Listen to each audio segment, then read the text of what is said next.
Welcome to Space News from the Electric Universe, brought to you by the Thunderbolts Project at thunderbolts.info.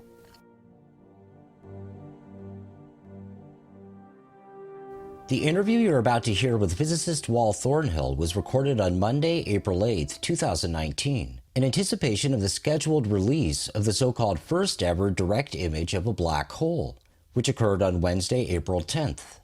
Now, whenever we talk about a space science story which has crossed over and become a major international news headline, we seem to attract an inordinate number of viewers who have little or no prior familiarity with plasma cosmology and the electric universe theory. The problem is that the overwhelming majority of the general public have no idea that any theoretical alternatives to the black hole exist and should actually be taken seriously. So here's a brief segment from a possible elevator speech for newcomers to plasma cosmology and the electric universe. Plasma cosmology is a model of the universe which recognizes the now undeniable significance of plasma and the electromagnetic force in the cosmos. For several decades, plasma cosmologists have successfully reproduced in laboratory experiments many astrophysical phenomena. An electric plasma universe predicts, and in fact requires, the pervasive and shockingly well-ordered cosmic magnetic fields, which are now recognized, but are not explained and were not predicted by gravity-centric cosmology. And for decades, it's been proposed that at the center of galaxies is not a black hole, but rather a physically real object which is produced and observed in laboratories, called a plasmoid. Now, you've probably never heard Neil deGrasse Tyson or Brian Cox talking about plasmoids, but that doesn't make them any less real. So what is a plasmoid? Well, the term plasmoid was coined by the physicist Winston H. Bostick in the 1950s. Bostick described a plasmoid as follows. The plasma is emitted not as an amorphous blob, but in the form of a torus. We shall take the liberty of calling this toroidal structure a plasmoid, a word which means plasma magnetic entity. Now, Bostick is probably most famous for having performed many experiments in the plasma lab which reproduce the formation and evolution of spiral galaxies. Now, Wal Thornhill explains in this interview in some detail the nature and properties of plasmoids. And for viewers who wish to gain an understanding of what plasma cosmology and the electric universe actually propose for the phenomena that astrophysicists attribute to, quote, black holes, in the comments section, we have pinned a comment which will feature a dozen or so relevant links to previous Space News episodes and a number of other resources. So finally, as I begin to play my discussion for Monday with Wal Thornhill, bear in mind again the description of the plasmoid as a, quote, toroidal or donut-shaped structure. Now consider this side-by-side comparison of the plasma cosmology prediction of what's actually at a galaxy's core, which is the aforementioned extremely dense, magnetically confined hotspot called a plasmoid. And to the right, we see the image that has been touted as the first picture of a black hole, of course with no alternative being considered. So here now is part one of my two-part interview with Wal Thornhill, recorded April 8th, 2019. On April the 6th, the phys.org report says scientists are set to unveil the first picture of a black hole. The thing is that the picture itself is actually a virtual reality image, like most of these deep space images turn out to be. And that's because the imaging algorithms that were developed to fill the gaps of data, and they say the gaps of data we are missing in order to reconstruct a picture of a black hole. So in other words, it's the algorithms that they've developed based on their understanding and their assumptions about what it is they're looking at that will generate this image. Well, just granted that they are looking for something at the center of the galaxy, which would appear about the size of trying to photograph a golf ball on the moon, according to this article. There is plenty of opportunity for making the image look like what you expect to see. Mm-hmm. And this has happened, of course, before. It's just like the gravitational wave detectors that were built to detect gravitational waves. Well, all of the assumptions were built into that so that they had to find something. Mm-hmm. So they had hundreds of thousands of templates against which to match these signals. And then, of course, the signals have to be sort of pulled out of the noise. They're looking at signals that are incredibly tiny, which gives rise, of course, to the possibility that what they're seeing is like making faces out of clouds. The notion that black holes exist is based on gravitational theory. Now, gravitational theory, according to modern scientists, is that of general relativity, Einstein's general relativity. But the problem with that is, and it was best described, I think, in a television program put on by the BBC, which showed Brian Cox explaining the genius of Einstein in looking at a falling cannonball and a feather in a huge vacuum chamber. And of course, the two fall together.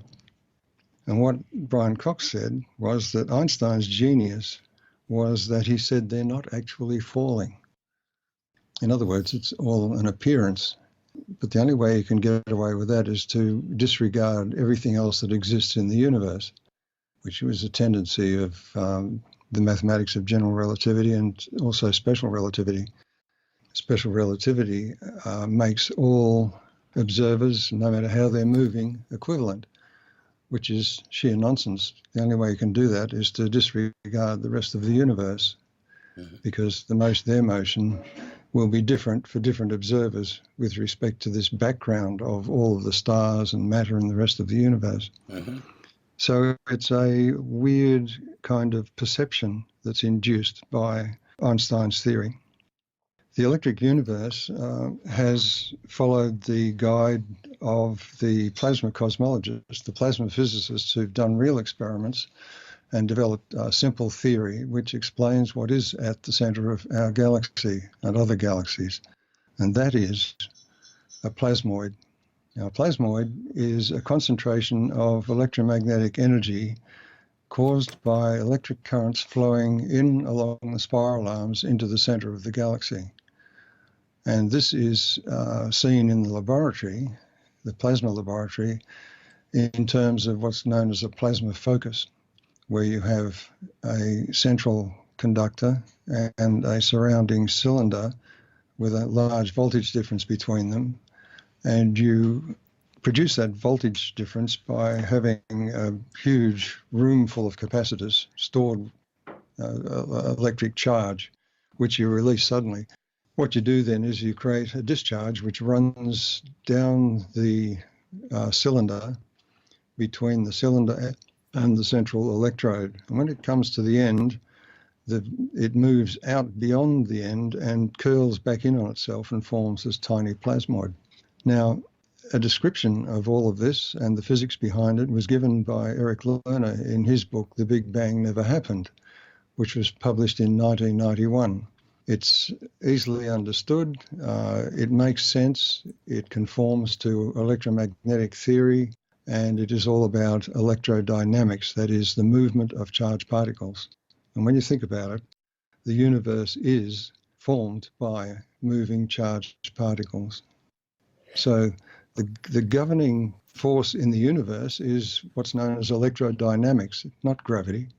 And in particular, spiral galaxies, their form and the way they move is easily explained in terms of electrodynamics, not gravity.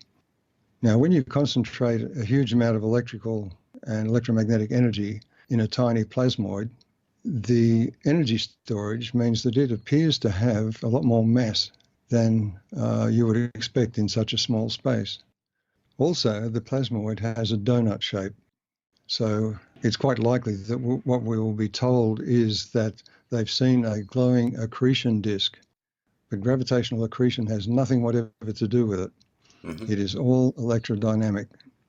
So yes, there can be, or they should actually see a glowing donut-shaped object, quite bright because there's an awful lot of radiation and so on from this object. And in the center, there will be nothing. No black hole, just the plasmoid. And it's only when the plasmoid begins to break down that where the electric and electromagnetic forces are greatest, that is in the center of the donut, that is where the breakdown occurs and you get these jets formed. Now, jets from a black hole are an incredible nonsense when you think about it, because black holes are supposed to suck everything in, and here they are forcing jets out along the rotation axis. Maybe I should expand a bit on what these jets are and how they're formed. If you can imagine that the plasmoid has a combination of both positive and negative charges in that plasma, and this is quite normal for a plasma, where they become forced closest together is in the center of the donut, if you like.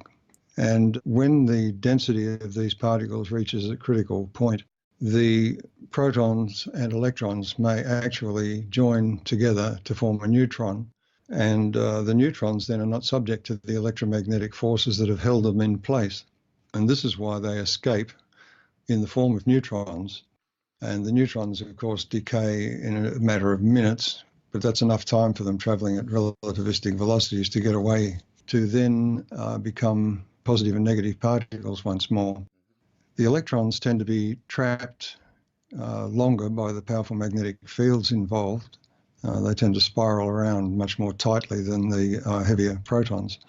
And so you get an electric current flowing along these jets. And this has actually been measured by the magnetic fields they create. And these currents are huge. So the whole galactic environment and behavior and appearance can be explained electromagnetically, and has been done so by plasma cosmologists decades ago. But of course, astrophysicists and the over-specialization of science these days creates walls between people, even within the same discipline. It's difficult often to get ideas broadcast and discussed rationally, and rational decisions made based upon rational argument, even within individual departments, let alone across departments in a university. So in some ways, our institutionalized education and research system fails us dismally. And this is why we get away with this huge expense on things like the gravitational wave detectors, when no one actually knows what the gravitational force is, and event horizon telescopes, when even the very concept of the event horizon for a black hole is nonsense.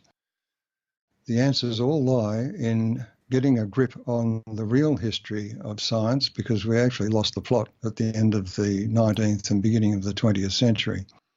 It's as if the human race went rather berserk in both politically and scientifically at the same time. Mm-hmm. And of course, the history that's taught to students is sanitized. You only hear about the people that they want you to hear about, and those who had other ideas are not even compared against the ideas that are so-called, accepted science or consensus science. The whole idea of consensus science is nonsense anyway, because the truth is not found by a vote. Well, an unspoken agreement that lurks behind this kind of media sensation is the assumption that no basis exists for anyone to doubt the black hole's existence. So here's a very simple question for you. What is your response to the astrophysicist who says that the existence of black holes is an established fact? The questions to ask an astrophysicist in return for any dogmatic statements is to define mass and energy, because here we hear these black holes have masses of millions or even billions of suns, and they're compressed into a space where the mass resides in a singularity. Well, a singularity involves infinity, and you're no longer talking physics when you introduce infinity, because infinity is merely a concept. It's not a thing, it's not a number. You can't use it in mathematics, as schoolboys were taught when I went to school. But it's a word that's often used in reference to black holes and also the Big Bang. This gets back to Eric Lerner's book, and why it's important to read it from the physics point of view is that he deals with these things. The plasma cosmologists don't deal with infinities. They have no need, because the electric force is so much more powerful than gravity that you can ignore gravity, and they've actually tested that in their supercomputer simulations of their experiments. and they can include gravity quite easily in the simulation, or they can leave it out, and it makes no difference.